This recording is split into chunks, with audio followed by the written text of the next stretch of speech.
My first day of work was the 13th of December 1976, and my last day on the books was 17th of December 2021. I just made 45 years on the job.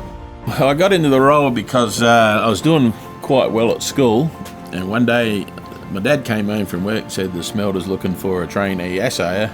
You ought to apply for that job.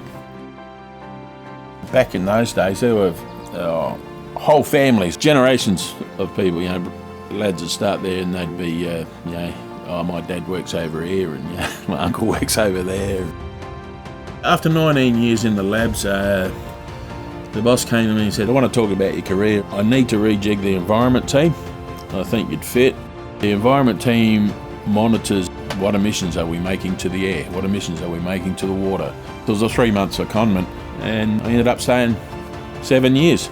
I became the person who kept the chemistry straight, turning powdered feed materials into rocks that we could feed into the blast furnace.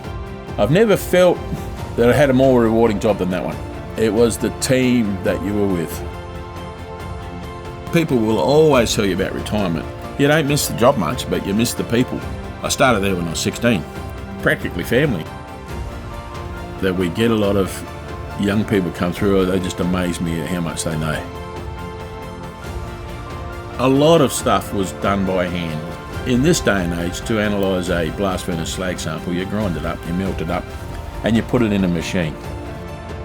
Well, back in the day, something that used to take us, say, 2 hours to do 4 or 5 analytes on that slag, the guys now just do a whole suite of them in much less time. First time I saw a computer, it had a teletype attached to it that you type the commands into. And if you wanted to save your calibration or your program, you did that by punching it into a roll of paper tape. Assayers are kitchen tragic because there are a lot of parallels between what you're doing in the lab and what you would do in the kitchen.